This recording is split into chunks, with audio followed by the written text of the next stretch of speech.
Hi, so we're the Internet and Social Media group, and everyone who's in this group include Drew, Bobby, Charlotte, myself, Gabe, Holly, Jasmine, Kenneth, and Dora.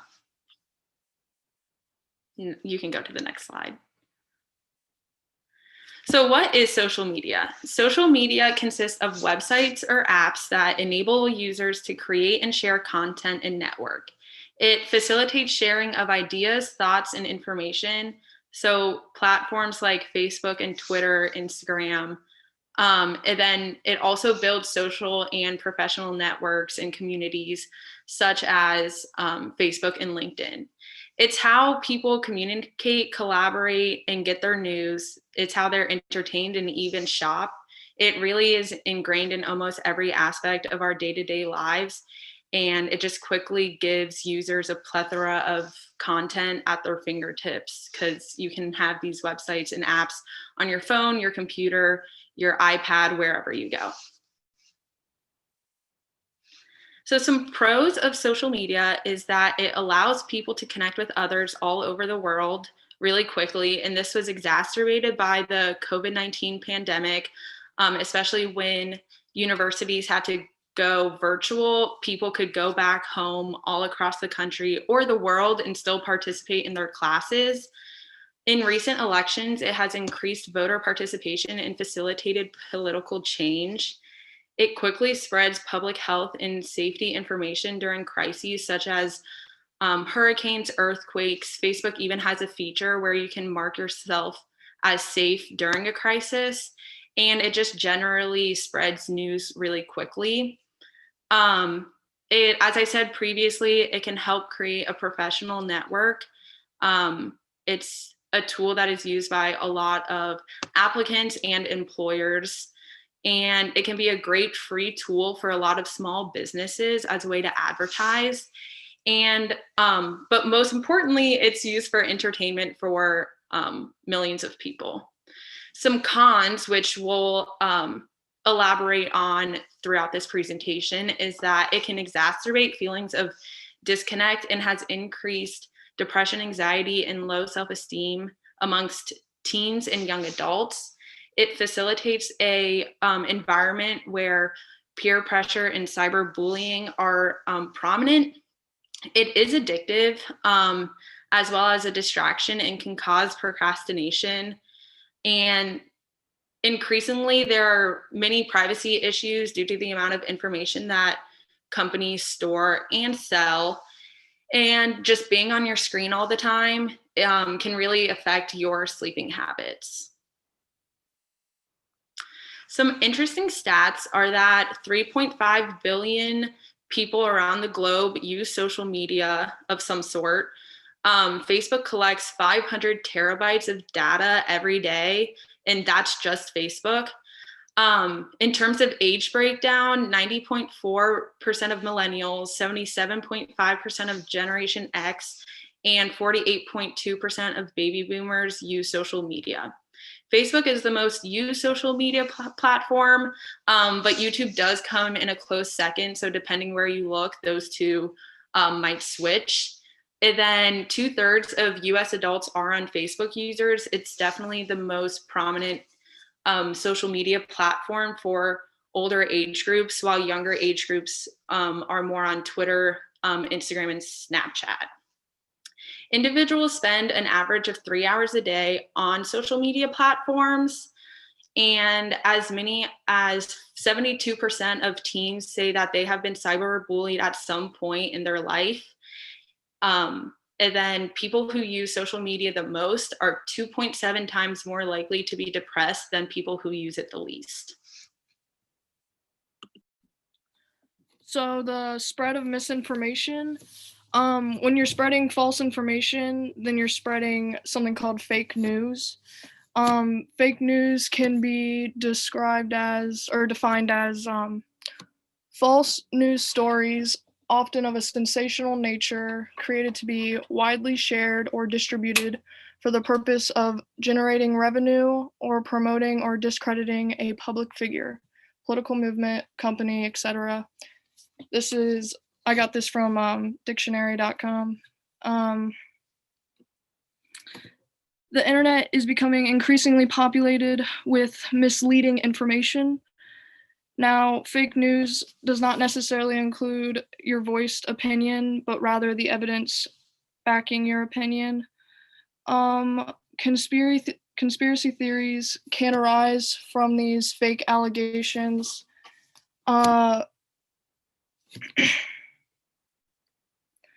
Fake news and social media can include edited TikTok videos slash pictures, edited Instagram videos slash pictures, inaccurate informational tweets, factually incorrect internet articles.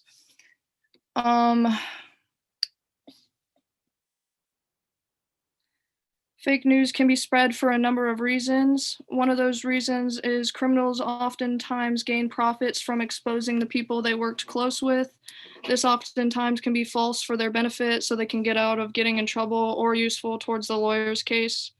Another reason fake news is spread is in retaliation against an enemy or a disliked celebrity. A known criminal, Joe Exotic, in the picture to the right, retaliated once being locked up and decided to release all these videos through the Netflix series Tiger King, and it got all over social media.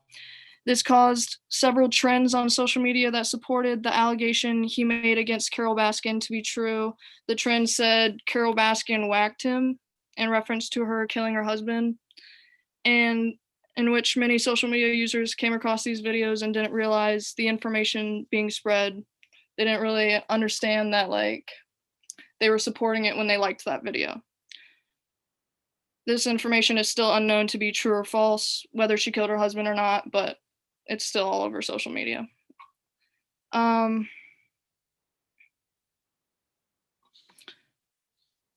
Going on to my next point, officials and professionals can even use the power of fake news to cause a change of power. This change of power can be, for example, the President of the United States. This goes into my next slide on political information.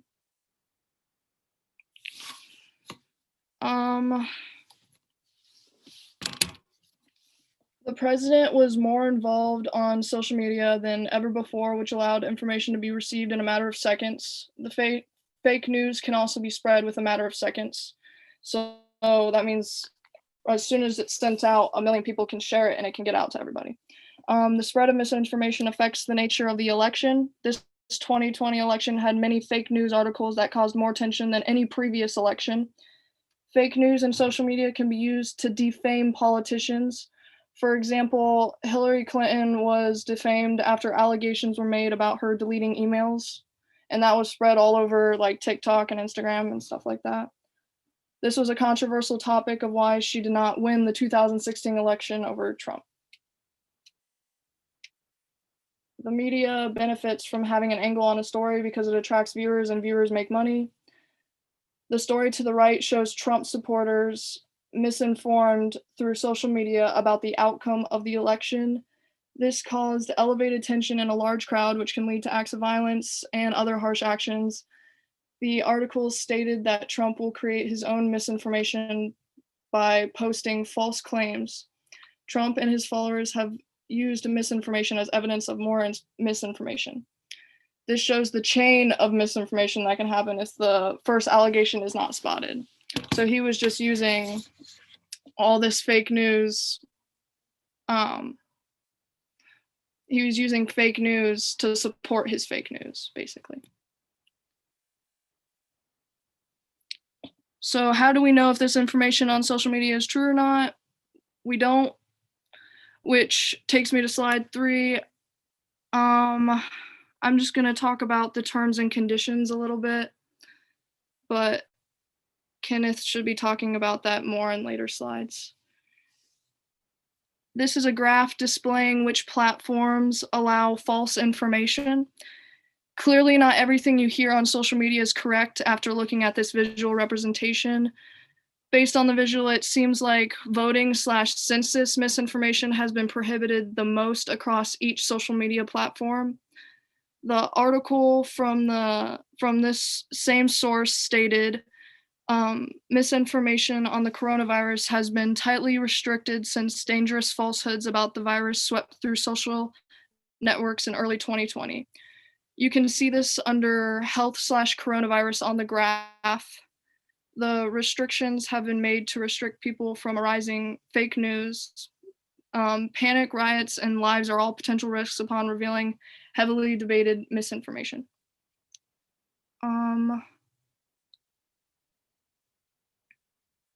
The terms/conditions of social media do not protect you from the fake news the media tells. So obviously the bigger circles, you can see they allow all this false information to be released to you, and you can see it, and you will not know if it's true or false.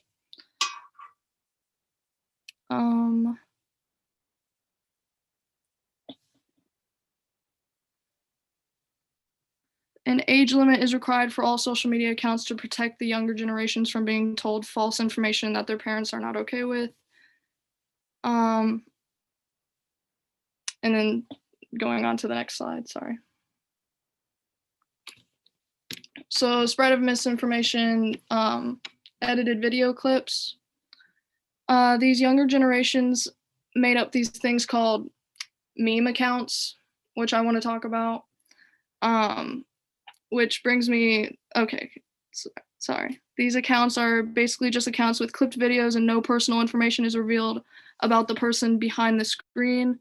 They can make things called parody clips that can hurt reputations and cause humiliation. Here's a quote from the article on the right of this slide that is talking about TikTok. Two pro-Trump pages called Republican Hype House and the Republican Boys echoed Trump's strategies in claiming the election was stolen. These are two examples of meme/spam accounts that were used to spread misinformation through the social media platform TikTok. Using incorrect dates or locations on a video is also an example of spreading misinformation. So basically just like making an allegation that something happened now when it actually happened back then. So for a celebrity, people can make allegations against them. These videos mislead users and manipulate views.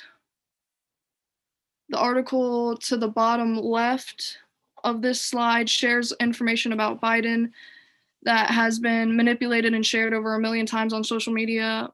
Biden is humiliated and perceived to be uneducated because of this fake news that was spread. Twitter attempted to solve the issue by posting a nondescript personal account as manipulated media. Once things are put out there, it's hard to tell who will do more research on the topic or just believe what they hear the first time. And that's all for spread of misinformation from me. Spread of misinformation statistics. So on Facebook during the 2016 election, 24% of people believed fake news and 23% of people either shared fake news either on accident or on purpose. And fake news is misinformation is more likely to spread faster because people will look for information that aligns with views they already have. And then on a study done on Twitter from September 2006 all the way up to December 2016, people found that falsehoods are 70% more likely to be retweeted than true stories, and that false stories can reach 1,500 people 6 times faster than it would take a true story to reach that same amount of people. And that when it comes to what people are willing to retweet, people will retweet a false story more and 10 times faster than what they would retweet a true story. Next slide. Hello. So I'm going to explain some stuff about terms of service, and this is following the misinformation slides. So pretty much by definition, terms of service are a contract that companies use between themselves and the users that use their goods or services, and it sets the rules and regulations that the user must abide to legally. So this may be stuff like, it mainly applies to online services such as e-commerce and social media. But generally when consumers will go and like download an app for this service or go online on the internet, and they have to go through the terms of service, over 90% of them will not read them and just accept it. Just like scroll down, skip all of the block of information. So, and then if they do end up reading the terms of service, if they deny it, then pretty much they don't have access to the product or service. So they have to they're forced to agree to it. So there's a couple possible issues from this practice. The main one I'm going to be talking about right now is censorship, because there's just a lot of people that are affected by censorship when it comes to social media, and they don't even realize it. So there's such thing as shadow banning, there's removal of posts or comments, and there's also even like social media algorithms where you'll view certain posts and not others. Next slide, please. So with censorship, I'm going to go over mainly just Twitter, but there's many other social media platforms like Instagram and YouTube that also do this. So shadow banning is one main form of censorship in which the platform will pretty much remove the visibility of a profile, but they still allow that profile to still like use the platform. So it doesn't really technically violate most terms of services, but it really defeats the purpose when it comes to social media about using the profile, since you're supposed to voice your opinion. So in July of 2018, there were many allegations released on the news about Twitter shadow banning popular Republican figures such as Ronna McDaniels and like Trump Jr.'s spokesman. And many people thought that this was on purpose on Twitter's Twitter side of things, but Twitter like made an allegation saying like it was a supposed glitch. So these Republican accounts were not recommended at all in feeds and stories. So they just were not like, if you were going through your feed, you would not see these like posts that they were making. However, if you search them, then you can find them. If you like went onto their profile, you can actually look at them. So technically, Twitter claimed that the phrase wasn't really shadow banning, and then it was just something that was happening with their system. But a lot of people thought that like Twitter was leaning towards like a democratic view of politics rather than Republicans, because the Republicans had limited visibility on their profile. So eventually Twitter fixed this later, but it makes you question like, does social media like have certain views on things that they will push onto society? So this will bring up a couple of ethical issues. The problem with shadow banning is that it allows the user to continue to use the platform, but mutes like generally all their opinions and freedom of speech. And this kind of like goes against their right to have a freedom of speech, especially in the US. So any social media can use shadow banning to censor certain views that the platform does not agree with. And they can pretty much get away with this because their terms of service like allows this, but most people don't generally realize this. So my question for this is, do social media platforms have the right to shadow ban if it dampens the right to freedom of speech? I'd also like to look at like one of the articles that we read on Monday are Escape the Echo Chamber. And it talks about epistemic bubbles. And this is definitely a big example of an epistemic bubble, since it pretty much mutes certain views and not others, and it makes society lean towards those views. So that's all I have to say about terms of service. So next slide. So today I will be talking about cancel culture. What exactly is cancel culture? According to dictionary.com, cancel culture is the popular practice of withdrawing support to public figures or companies. So what this means is it could be monetary gain, aka money, or even just views on YouTube, which equals money eventually. So the main purpose of cancel culture is the audience and or group of people look at information previously posted that they disagree with. And so the purpose of it is to draw attention towards previous actions to kind of correct the person or organization. Cancel culture can be broken up into 4 different steps. So the first one we'll talk about is calling in. Calling in is the more personable approach. This is more something you want to do with a one-on-one person. It's speaking to an individual privately about a problematic action. So you're obviously not going to take anything to public. You're just going to privately DM them and discuss the topic. So the next one we're going to talk about is calling out. This is when you publicly criticize them, the individual. It's usually done on social media. A lot of cancel culture takes place on either TikTok, YouTube, Twitter, and it's over information that was posted years ago. Another practice, and this is one of the earliest practices that have taken place in America, is boycotting.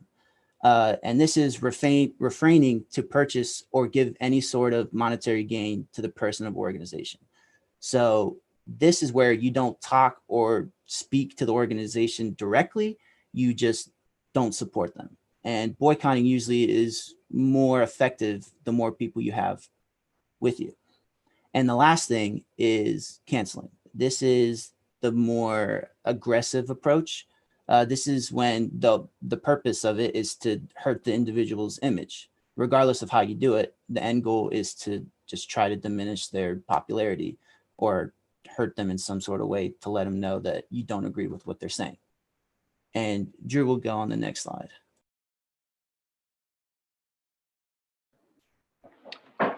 So I want to talk about each of these 4 and how effective they are. Calling in, which is when you message someone through like a DM or something like that privately. And it's a lot less damaging to their reputation because only the person that DM'd them or messaged them would know about it unless they shared it with a few other people. But it might not be as effective in changing that person's ways or how they think, because they don't have to deal with that humiliation that these other 3 forms bring. And it's also hard to bring awareness to the situation. So if you really want to make a social change, you should bring awareness to the situation. But if you're only doing a private message, then word doesn't get out and it won't be as effective.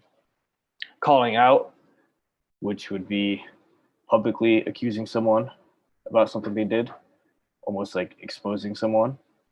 Some damage will be done to their reputation, like on a small scale. Their peers and people around them will know what they did, and they might not forgive them for that, or it'll always be in the back of their head.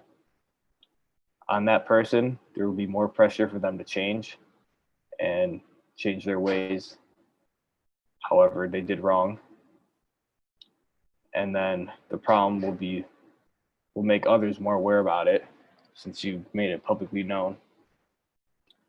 Boycotting, like Gabe said, is mostly focuses on businesses and less on an individual. You can't really boycott one person, but you can a business. And whether you don't buy from that company anymore or give that YouTuber those views, however you can affect their livelihood since they have to make money. That's how you boycott them. And this has been seen lately. I think politically, you've seen some people put out lists of companies that don't support Trump or do support Trump. And then let's say this company supports Trump. People might not want to support that company anymore. And then the other way around, some people see that this company does support Trump and they might be like, hey, I like Trump. I'm going to go support that company. And so boycotting can be used both ways, actually, good and bad. And then the last and most effective is canceling, which is really when you go out to try to ruin someone's reputation and ruin their life. It's when, they get caught doing something wrong, and instead of just calling them out, you go to the next step and people try to find out, who is this person? who does this person work for, or what school does this person go to, and you'll contact that employer or that school and spam them with emails or calls or whatnot, and you try to get them kicked out or fired or this or that, and it will really hurt their reputation forever. And I guess there's a big question, and is canceling ethical? Are these other methods ethical too? And that's a big question to think about. Go to the next slide.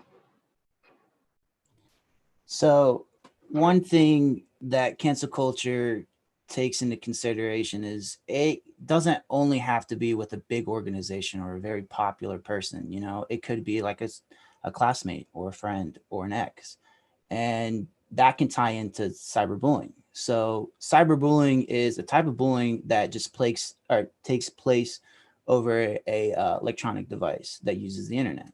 So Twitter, Facebook, Instagram. It could even vary from blog posts to even your Xbox Live party.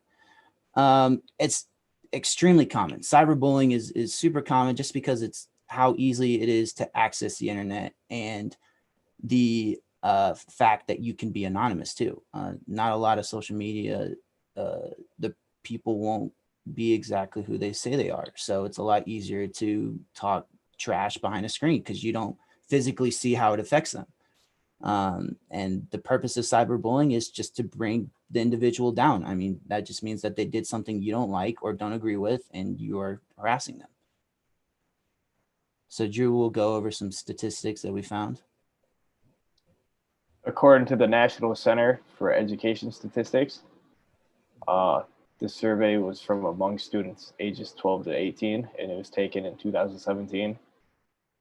About 15.3% of these students admitted to being bullied by text or online, and that could be higher. Those are only the ones that really wanted to admit.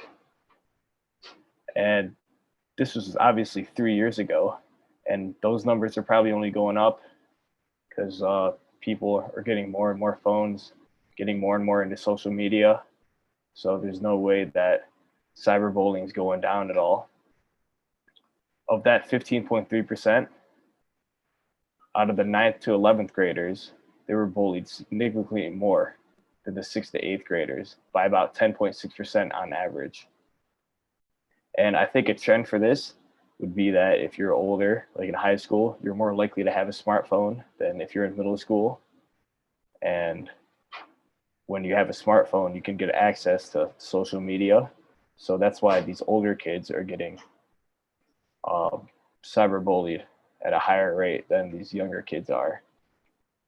But I bet both of these numbers both went up in the last 3 years again, because it's 2020 now. And then the last stat I found was that about 21% of females admitted to being cyberbullied, but only 7% of males admitted to being cyberbullied. So there are two things I think could cause this. One might be that the men don't want to admit that they're being bullied, as it makes them look weak or makes them feel weak.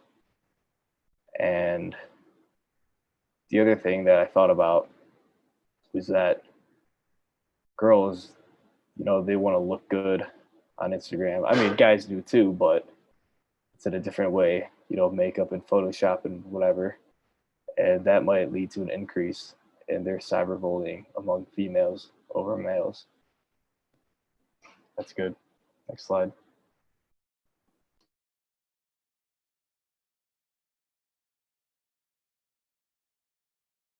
Sorry, since I'm presenting, I have to unmute myself on here before going on. But just as a trigger warning, we will be discussing eating disorders and there will be some images. So if you want to skip this part, feel free to do so now. One of the other effects of social media and the internet we wanted to discuss today is that of unrealistic beauty standards. 9 out of 10 girls ages 13 through 17 have used some sort of social media. And a study of 1,765 young adults ages 19 to 32 indicated that a strong and consistent association between social media use and eating concerns is very real. And the issue that we see a lot of times is that social media encourages competition between users and a sense of perfectionism. So, no one really posts about their worst day. Everyone posts their best picture on their best day, the best lighting, and their good angles. And this can lead to a lot of body dissatisfaction and disordered habits, which are often glorified, unfortunately. Certain pages even promote eating disorders, such as the hashtag ProAnna or Thinspo, which can be incredibly harmful for teens. And an overwhelming majority of quote unquote Fitspo features toned, skinny women who still fit the standards of beauty in society in general. So there isn't really a lot of diversity in the types of accounts that people look up to and try to achieve. And the earlier that people are exposed to these accounts, the more susceptible they are to have that ingrained in their mind that these are the standards and that they should aspire to look like that. And if they don't, they're doing something wrong. And we can see here some examples of those pages I was speaking about that do promote these harmful habits. I can speak for myself. I have personally seen all, if not some, if not all of these images on social media. Even though there is a content advisory normally with Instagram, you can still see the posts. And even if these hashtags are not allowed anymore, other hashtags have been formulated so that people can still promote this behavior. Now, on that effect, there are also some accounts that do promote body positivity. And this is very important because diet culture and fitness culture targets young, impressionable folks, usually women, because they're more susceptible to believe in that content. And although there are accounts that do promote body inclusivity and different kinds of diversity, it can be difficult to appreciate those as much because they are not the norm. And this all said, social media and the internet is not a cause of eating disorder, but there is certainly a correlation, and it certainly can lead to unrealistic beauty standards and unhealthy habits, which can accumulate and in turn turn into something that is life-threatening. Some examples of posts that I saw on social media promoting body positivity can be seen on the right of the screen, and it is reassuring that several companies and larger platforms have taken to disseminating this message among teens and young adults, and making sure that they do feel that their body types are included in their messages. All right, so continuing on with the unrealistic beauty standards, I now want to go on to the effects of photo editing and photo manipulation. So photo editing has been around for many years. It's not something new.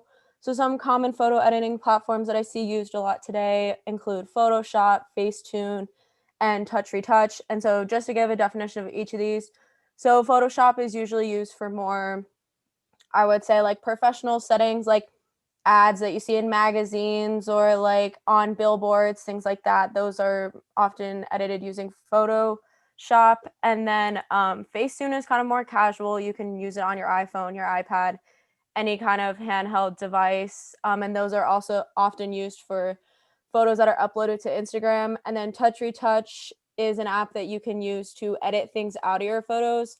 So I discovered it from TikTok, but I've seen people use it to like edit out, like you could edit out tourists out of like the back of your photos, and it completely clears out any unwanted things in the back of any images. So there is a difference between photo editing and photo manipulation. So I'd like to go over some examples between the differences of those. So some examples of photo editing is like editing the brightness or the saturation or the exposure of your photos. So this is taking a photo that you've already taken and editing like the colors and stuff to make it pop a little bit more, as like the lighting might have not been good when you took the photo, but this is not altering the photo in any other way other than the colors and the brightness. Whereas photo manipulation is editing something into or out of a photo. Smoothing skin is considered photo manipulation, and even changing features such as, waist size is pretty common, your nose shape, your eye shape, and even like jawline I've seen. So in the next slide, we're going to talk about Facetune. So Facetune has made photo manipulation much easier for the average user. So I know like a lot of us probably have heard of Photoshop or even used Photoshop, but it takes a pretty large amount of skill to use Photoshop, whereas Facetune has made photo manipulation a lot easier for someone like myself and people my age. So it requires virtually no skill. And so I don't personally have Facetune myself, but I was looking it up on the App Store and I was reading the description, and the first line from the description on the App Store says, professional photographers and graphic designers constantly Photoshop models to perfection, and now so can you. And that kind of just struck me. And like Dora said, a lot of younger girls struggle with, body confidence and often fall into like obtaining eating disorders from things like this. And so I think having this as the first line can be pretty harmful to younger individuals, especially females. And so Facetune was created in 2013, and within the first 2 years, it received 18 million in revenue from the 4.5 million downloads. And I couldn't find a super accurate number, but I saw things along the lines of there's been 60 million downloads today of Facetune. And Facetune also is an app that requires payment. So they are bringing in a large amount of revenue from the younger generation, probably more specifically females. And so I know Facetune you have to pay for, and then they made a free version called Facetune 2. And that one is free, but you have to, based on what I've read, you have to like get a subscription to be able to use it and use any of the features that you want to use. Most of the free features don't really do much. So if you actually want to use like some of these features that are shown below, like reshaping and contour your face or adding makeup or smoothing your skin, you do have to pay money for that. Next slide. So I think these unrealistic beauty standards have also come from many influencers. So many influencers today use Facetune, whether they openly admit to it or not. And so I've listed some here. I know there's plenty more, but I know James Charles, Tana Mongeau, the Kardashians, pretty much any YouTuber, Instagram influencer uses these. And even like I know James Charles has made videos where he openly Facetunes through the video, and it's kind of like a tutorial for users. So you can see two examples here of Facetune. So you can see the one on the left, her face, you can tell is very edited, like the color of her skin, her eye shape, her lip shape. She edited it. And then the image on the right, you can tell that she edited her body to make herself look skinnier. And so I think the overuse of these apps can lead to low self-esteem, which is what we're going to talk about on the next slide. Yeah, so as Holly mentioned, there are a lot of harmful effects of these trends or uses, so to speak. The overuse of editing tools and the promotion of these unhealthy standards can often lead to dire effects on self-esteem and overall health. So we see, a lot of people, whether that be girls or guys, going out of their way to try to look a certain way, dieting to extremes, basically taking their body to the brink of its breaking point in order to look like these completely fabricated versions of the influencers, the models, and even their day-to-day peer that they see on social media. So there are a lot of brands and organizations who vocalize body positivity through social media campaigns. So one that I know specifically is Aerie. So they have a wide variety of models, both ages and sizes. I know they're pretty big into including plus size models. And they also have models, from different races and ethnicities. And even more recently, they've started including models with different disabilities and illnesses. So I know I've seen models with like insulin pumps, that have diabetes, and plenty other disabilities and illnesses are included. That's just one to mention. And so while there are a lot that do body positivity inclusivity, there are also some that do not. And so I want to talk about Brandy Melville. So Brandy Melville is one that they have a lot of clothes that they consider it one size fits all, but that usually tends to be, as most people like to call it, one size fits small. And so these clothes are usually marketed towards, the thinner girls. And so I know a lot of, body positivity influencers that have gone there and the clothes just don't fit them because their bodies, quote unquote, don't fit Brandy Melville's standards. And so I think that can be really harmful to especially younger girls when you're going to a clothing store and you're looking for clothes and the clothes there just don't fit. And I think that's something that these social media trends and photo editings have come to cause harm into. And so now we're going to go into the discussion. So the discussion is it okay for there to be fashion/body forward social media accounts? And we're going to talk about the ethics behind that. All right, so I'm going to stop sharing my screen so we can all discuss. Okay. Yeah, I think we could just break it down with the theory. So like the first theory we learned was utilitarianism, and it just summing it up pretty much says the greatest happiness for the greatest amount of people. So personally, I think that while fitness accounts like create happiness for the people who own the accounts, and like they're also most of the time getting money from it, it makes them happy, but like the millions of people who see it and it can like influence how they see themselves, I feel like shows that they aren't good in the utilitarianism view. Yeah, I mean, just to kind of bounce off of that, Charlotte, I think that's a really good point. The other thing I would say is that, like, obviously all of this depends on the specific account and everything, but I follow a lot of like fitness models and other people who always post, unedited, no filter pictures showing like their acne or like how they woke up and when they're bloated and things like that, to kind of like show that they are normal people and that, they do have normal people like flaws, so to speak, which everyone has. But in that sense, I think the normalization of those characteristics brings a sense of unity to the people who see that. And in that case, I would argue that it is a positive thing that's bringing a greater good, so to speak, to everyone who uses it. But again, it does depend on the specific person. And, we do see a lot more of the other extreme rather than people trying to be inclusive. So. And I would like to add something to what Dora said, because these people's job. Like, this is what they do for a living. This is how they get paid, and they train their body to get to this point. Their end goal isn't to body shame or to make anybody feel bad. They're just trying to make money. That at the end of the day, that's all they really care about, is how much they're making off of this. And another thing too is that these models are pushing forward the fashion. Like, I mean, if we didn't have these people demonstrating the newest fashion, I mean, we would still wear clothes from like the 1940s and stuff like that. If everyone just stayed the same, then we wouldn't push forward and we wouldn't be able to adapt to new culture.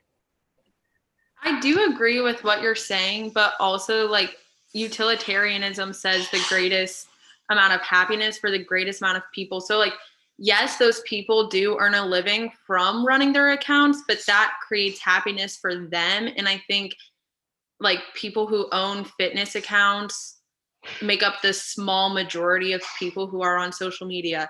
That being said, I do think both of you guys make a good point about like users starting to use their platform to push like fashion forward and like spread not only like fitness goals and what they do, but also like body positivity. Like Dora was saying, like, this is me after the gym versus me after a meal. So I think in my head, I think it kind of just depends almost on the fitness account. Like if the fitness account is only focusing on like 6-pack abs and being like the skinniest person ever, I think that is more like creates more like displeasure than it does pleasure.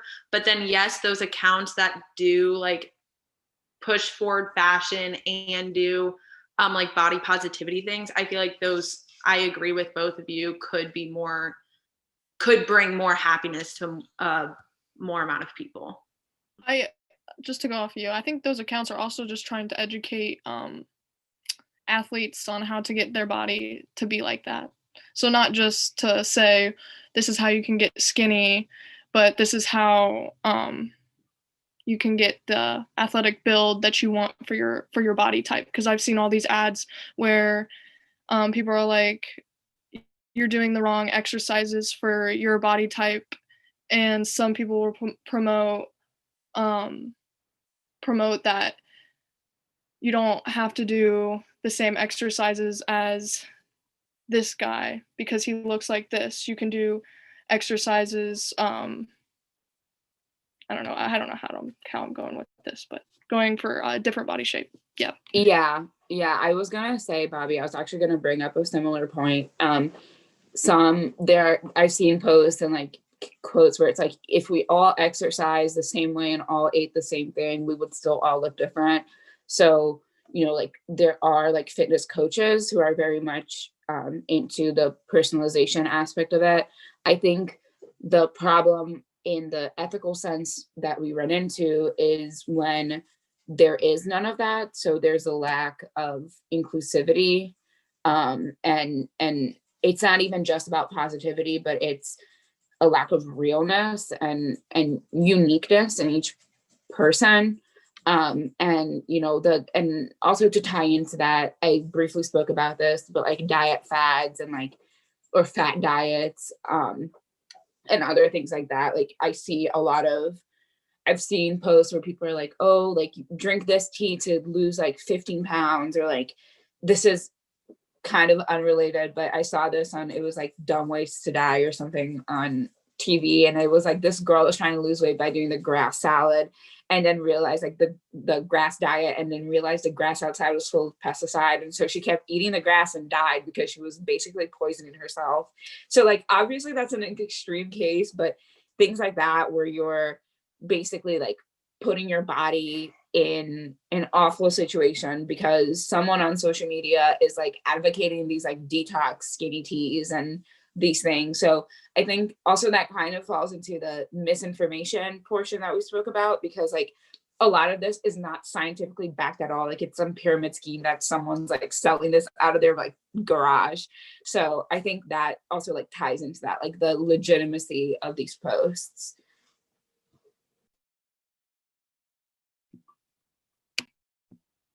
Yeah, there's definitely a lot of misinformation with all of this because there's so many different sources for it. Yeah, So it really. go Kenneth. So it really depends on like who the person, like say for a fitness account, if they are promoting just general like workout routines every day and they're not necessarily promoting image, like obviously that doesn't like misinform people. They're just trying to like work out or whatever. But like there's other accounts where they're really like, you need to look like this or you need to look like this in order for you to achieve your goal. I think that's like definitely a good example of misinformation and not technically ethically right. As long as like the fitness account is like pretty much aiming towards providing like factual information, not necessarily opinion about image, then it's ethically correct for that.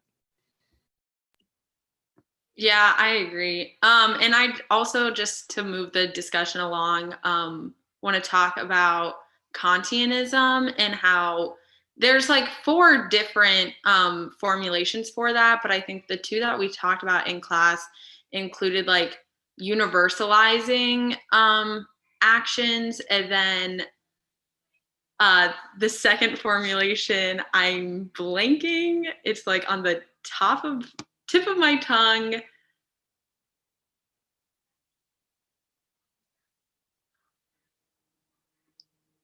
And can anyone else remember it? Or Isn't the other one like basically treat people how you want to be treated? yes, yeah. Thank you, Jasmine. That was okay. But yeah, so I think those two formulations are the ones we talked about in class. So if we want to kind of go into more Kantianism now, I think Gabe made a good point earlier about how some of these people make their money off of Instagram. And that made me think, like, if you universalize like fitness accounts and everyone had a fitness account, then those people would like lose their source of income. So I don't really know if that means if it's good or bad, because I think you can universalize everyone having a fitness account, but then they wouldn't be really unique anymore. I think also, if you universalize everyone being skinny, or every man being jacked, or every woman, whatever the top, the best looking goal is. I don't know. If everyone looked like that, then it wouldn't be a big deal. And what would be the point? And I think Dora, go ahead. I was just gonna say, like, this is kind of like branching off because it's not necessarily, well, it is social media, but like, I don't know if anyone else had this experience, but like when I was like in middle school, people would post like what they got for Christmas, like on their like Instagrams, and it was like all like laid out on their beds. And like normally it was like obviously people who got a lot of things and like had the money. But I remember being like so sad that I didn't have a pair of UGG boots to like wear to school after Christmas because like my family couldn't afford that. So I think, like if everyone had those like staple like fashion items like we were talking about, then there wouldn't be cause for like bullying. And I saw an article even in England where like the school prohibited students from wearing the Canada Goose jackets because if you didn't have one, like people were like harassing you at school, like calling you names and stuff, which is awful. So I think if that were universalized, that the part of like the fashion and everyone having the ability to have not necessarily the highest end, but like meet somewhere in the middle, then I think that would also eliminate a lot of the other issues like we saw, like cyberbullying and harassment and things like that. So those kind of go hand in hand. It's kind of like a tangent off the main topic, but it still kind of fits. I was gonna add on to that actually. I feel like most trends that start, especially through social media, are just they could start from someone who literally posts about something and it looks cool, and then personally for me, like maybe I'd get jealous or something, so I'd want to get it, and so eventually like a product or some weird, I don't know, like dance on TikTok, it just like becomes a trend because it either looks fun or looks cool, and then like if you thought about it, like if everyone had it, then it wouldn't be a trend, it would just be like completely normal, so yeah. Fidget spinners. I'd like to add on to that because that's a good point. Just like with iPhones, I think new iPhones, like people actually care about them for like, I don't know, like 2 months. And then after that, like it's kind of irrelevant. Like nobody really cares about what iPhone you have unless a new one comes out, even if it just came out 6 months ago, nobody really cares that you have the newest one, just because now that everybody's kind of caught up to the trend and bought the newest one, it's not as irrelevant until the next iPhone comes out.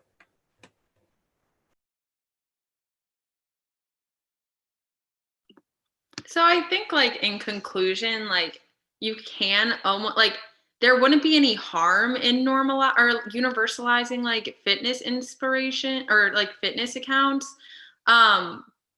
But I think that also means that it's it's ethical for people who want to start fitness accounts to have them, and those push the trends, and they can like push people, like if everyone did have them, like then bullying would not be a thing anymore. So I think in terms of Kantianism, I would at least say that fitness accounts are ethical.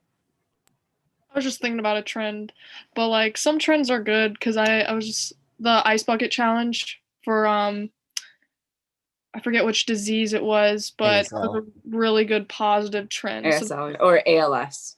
oh yeah, No. it was. Yeah, it was that one. I think. Yeah. ASL is American Sign Language. So it's ALS. That was from a previous conversation. But I was just thinking of a positive trend, but Okay, and then lastly, the last like theory that we have to touch upon is virtue ethics. And there we talked about having like a healthy middle ground. So at least for me, I feel like when we were talking about like universalization, it is good that there's a balance of like fitness accounts and non-fitness accounts. And also, as Dora mentioned in the presentation, like some fitness accounts are also body positivity accounts. And I think that is like a good balance between the two that would maybe make like a healthier environment on social media. And I also want to add, it also kind of depends on the goal of said account. You know, are they trying to inform people or are they trying to sell a product? Because you can obviously sell a product by informing people, but if you're just trying to sell a product, then I feel like it's not as ethical. You know, as long as you're trying to inform people about the product and like how it benefits you, then I believe it's ethical because they're trying to persuade you that this product is going to help you. You know, but they're not kind of taking a shot at you for not having it. Yeah, I think. Oh, sorry. Go ahead, Bobby. I was gonna say those spam slash like meme accounts, they can just come up on social media and get a bunch of followers and make money, and they can spread any information they want, and it's like there's just it's just a screen, like you don't know who's behind it, and they're making money from just posting basically whatever they want. It's so easy to get on the creator fund on TikTok as soon as you get above 10K. Yeah, there's also like fake accounts too, or like on Twitter, there's like fake Urban Meyer and whatever. And like that can definitely, like, obviously it says fake Urban Meyer, but sometimes I like look at it at first and I'll be like, wait, is that Urban Meyer saying that? And then be like, nah, never mind, it's just fake. But if someone mistakes it to be the actual Urban Meyer, then definitely that spreads misinformation. So you have to like question whether the account is like, I mean, obviously it's probably just for fun, right? But like, what if they had some like character issues with the person? They were actually doing it to like spread information, like misinformation. That's all. Yeah, pretty much.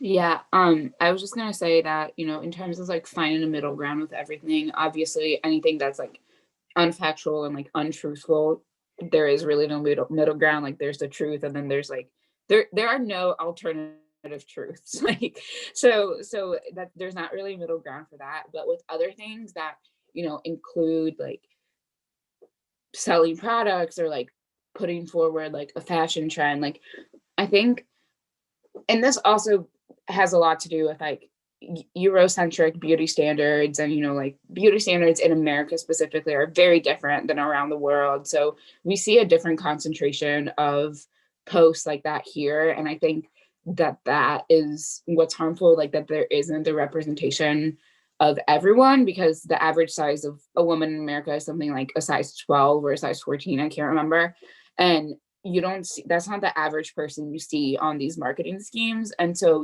if the person is a fitness influencer or a professional athlete, obviously the standards for them are going to be different. But for the general public, seeing things that are more on par with the day-to-day life, I think is something that should be normalized and even praised, because then you don't have all the dire effects we talked about with misinformation, cyberbullying, harassment, and like eating disorders and unhealthy habits.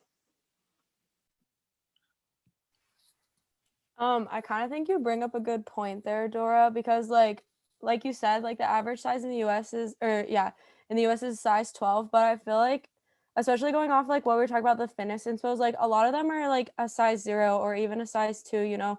And so I feel like you don't really see, like there's not much of a balance on your Instagram feed. Like you kind of have to search for those body positivity accounts. Like I know personally, I follow multiple influencers that are body positive, but if you just go on like your explore page, like I feel like there isn't really much of a balance, and that they do kind of focus on those like smaller sizes. And I wish that um you know, to have more of a balance in that middle ground, like Instagram personally or even TikTok, you know, would show and like highlight those influencers that are plus size or mid size more towards like the average American. I just thought about this, but these fitness accounts are getting paid to work out, and the average person isn't getting paid to work out. We're going to work and we're watching them on TikTok working out while we're getting paid. So their bodies look like that while our bodies look like this because we're going to work and we're literally paying them to work out while we're watching their video, which is kind of, I just thought about that. That's kind of annoying. I agree. It kind of is. Also, I think speaking of like the like healthy medium to have is that like you don't have to be a size 0 to be healthy. Like if you are like muscular, like people can work out, be healthy, be muscular, and still be like a size 6, 8, 10, whatever. So I think there's just like it's not just like this size 0 or like the super jacked dude. That it's not really realistic. I think there is like a middle ground between being like unhealthy and being a size 0. Yeah, I think that's a pretty good summary of everything we've talked about, unless anyone has anything else to add. Okay, sounds good then. I think we can stop the recording here, and yeah, thanks so much, guys.